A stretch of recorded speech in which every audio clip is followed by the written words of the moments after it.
We chatted for a few more minutes, but the smiles on my husband and mother-in-law's faces slowly disappeared. "Laura, are you okay?" my husband asked, his tone shifting. "What?" I replied, caught off guard. "Never mind," I added quickly, brushing it off. But I could sense my husband's impatience. It felt like he was up to something. Just then, my mother-in-law abruptly stood up, clutching her stomach. "Ouch! Oh no," she exclaimed, rushing to the bathroom. "Mom, what's happening? Are you okay?" my husband called out, alarmed. "Why is my stomach hurting so much?" "This can't be. Laura, did you switch the tea?" she demanded. "I did," I admitted. "I switched it with your mother." "Why on earth would you do that?" My husband cut me off. "What's the problem if I did?" I retorted. "My name is Laura. I'm a 30-year-old office worker, and I've been married to my husband Joshua for 2 years. We met through work. He joined the company mid-career from a client I was managing. At first, he struggled to adjust to the new environment, but the next time I saw him, he had adapted remarkably well. I thought he was a clever man. As we spent more time together, we grew closer, going on dates and sharing meals. Eventually, he confessed his feelings, and we began dating officially. Our relationship progressed smoothly, and soon after, he proposed and we got married. In the beginning, our newlywed life felt perfect. Joshua isn't much of a cook, so I took charge of the kitchen, while he handled the cleaning and laundry. He even took out the trash without needing to be asked, something I really appreciated. But lately, something has changed in him. His attitude toward me has shifted. He used to follow me everywhere, craving my attention like a puppy. I often had to remind him to be patient, but now, that eagerness has vanished. The sweet tone he once used has been replaced with a distant coolness. "What's for dinner?" he asked one evening, his voice devoid of enthusiasm. "Hamburgers, your favorite," I replied. "Okay," was all he said, barely acknowledging my effort. It stung. I'd gone out of my way to make something he loves, and yet his reaction was so indifferent. He used to be so affectionate. I wonder if he'll ever be that way with me again. It's not just Joshua that's been troubling me. My mother-in-law has been a source of stress since the start of our marriage. "Laura, why didn't you prepare any snacks?" she once complained. "I'm sorry, but you dropped by unannounced," I explained. "Still, you should always be prepared," she snapped back, always finding fault with me. "No, that can't be." Up until recently, my husband had always defended me, standing up to my mother-in-law whenever she criticized me. But now, he started to join her in picking on me.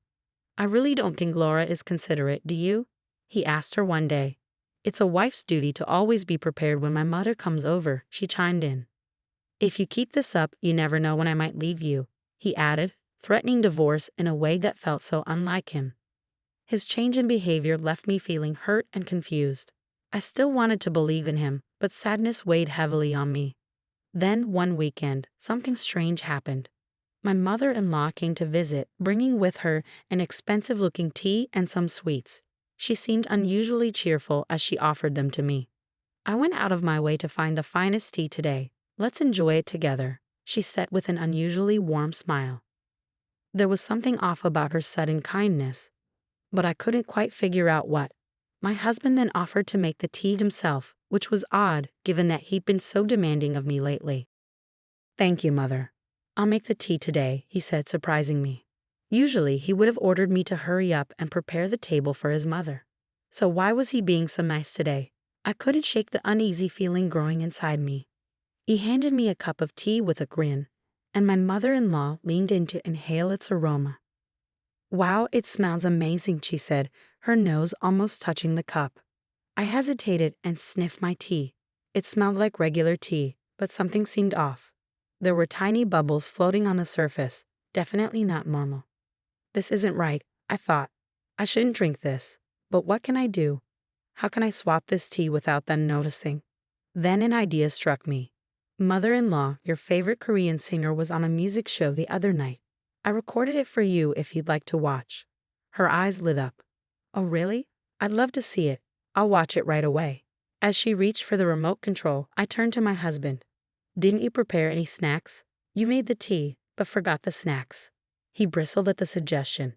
He hated being told he overlooked something. "I was just about to do that," he muttered, heading to the kitchen to grab plates and snacks. Seizing the opportunity, I quickly swapped my tea with my mother-in-law's. They returned to the table, none the wiser. "Well, let's enjoy this fine tea, shall we?" my mother-in-law said, lifting her cup. "Yes, it's a special one," my husband added. They both sipped their tea, eyes fixed on me as I cautiously tasted mine. "It definitely has a different flavor," I remarked. My husband and mother-in-law exchanged knowing grins. "I know, right? It's unique," she said, laughing. "Yeah, it's delicious," my husband added, their laughter filling the room. They seemed so pleased with themselves, clearly expecting a reaction from me. I could only think, they must have put something in this tea. But I smiled and said, "Yes, it's very good," before finishing my cup. Their grins remained, but as the minutes passed, their smiles began to wane. "Laura, are you feeling okay?"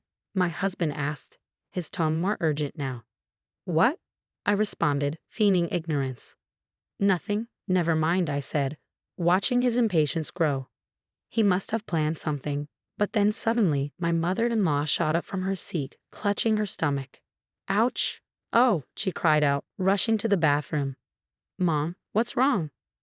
Why is my stomach hurting so much?" "Oh no, no way," my husband stammered, panic creeping into his voice. "Laura, you didn't switch the tea, did you?" "I switched mine with your mother's," I said, watching the color drain from my husband's face. "What? Why would you do that?" he asked, panic evident in his voice. "Why not?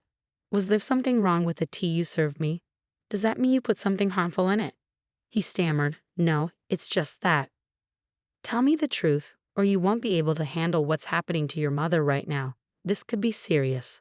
Realizing he had no other choice, he confessed, "I put a large amount of powdered laxative in your tea." My eyes widened in shock. "Are you out of your mind? Of course, she have an upset stomach, and in large quantities it could be dangerous, even fatal." His face turned ashen. "Really? Oh no, call an ambulance." Without hesitation, I dialed emergency services, and soon my mother-in-law was being rushed to the hospital, my husband frantic as he followed her out the door. Once they were gone, I took the tea he had laced with laxatives and carefully poured it into a water bottle. I knew I needed to keep it as evidence. "I'll take this to the police and file a report," I decided. While my husband and mother-in-law were at the hospital, I packed up my belongings, knowing it was time to leave this toxic situation behind. I called my parents and asked them to help me move my belongings. Once everything was packed up, I headed to their house. Shortly after arriving, my phone rang. It was my husband. "My mom's in bad shape," he began, his voice strained. "She has to stay in the hospital for a few days, so I need you to bring her a change of clothes and some other things, okay?" I was stunned by his request. "What? Are you serious? I'm not doing that." "Hey, you can't just refuse. My mom's in trouble. You're my wife. You should at least do that." "I can't do this anymore," I said firmly. "I'm divorcing you." He was silent for a moment before responding, "Divorce? I see. If you're insisting on a divorce, then I guess I have no choice. But since you're the one asking for it, don't expect a share of our property." I couldn't believe what I was hearing. "What are you talking about? This is on you. You're the reason I'm filing for divorce, and I'll take what's rightfully mine." "Don't be ridiculous. You won't get a dime from me. The divorce was your idea. This isn't my fault." His words made my skin crawl. "You're delusional. You tried to force me to drink a cup of laxative tea.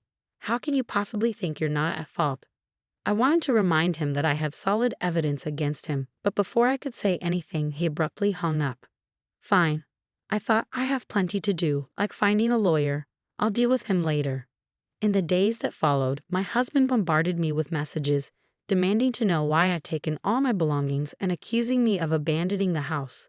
He even complained that the place was falling apart without me to do the chores. "Didn't you say you wanted a divorce?" I texted back. "You'll have to take care of the house on your own once it's finalized." I had so many things I wanted to say to him, but I held back until I had secured a lawyer. Then, not long after my mother-in-law was discharged from a hospital, my husband and his parents showed up at my parents' house. Their expressions were grim. "Divorce is out of the question," my husband announced arrogantly, "but I'll comply if I must. You didn't even visit my mom in the hospital after what happened, and then you just left, taking all your things. How can I stay married to someone like that?" My mother-in-law shot me a nasty look, and it was clear they only told their side of the story to my father-in-law, who seemed to believe them. Laura, my father-in-law began, I think you're being a little selfish. I almost laughed at the irony. My father-in-law was the only sane person in that family, and I knew he would see things differently if he heard the whole story. I took out my phone and played an audio clip for everyone to hear. I had actually planted a large amount of powdered laxative in Laura's tea, my husband's voice confessed. The room fell silent as the gravity of the evidence sank in. My husband and mother-in-law's faces drained of color, their earlier bravado evaporating. How did that conversation come about? My husband stammered, realizing he had unwittingly sealed his own fate. Father, I began, turning to my father-in-law. I felt I was in danger. I quickly switched my tea with my mother-in-law's. Moments later, she started suffering from stomach pains. She has always bullied me, and though Joshua used to defend me, recently, they've been ganging up on me. This time, he crossed the line. My father-in-law's face turned crimson with anger as he glared at my husband and mother-in-law. Joshua, what's going on? Were you really bullying her too? Caught off guard, they both struggled to explain themselves.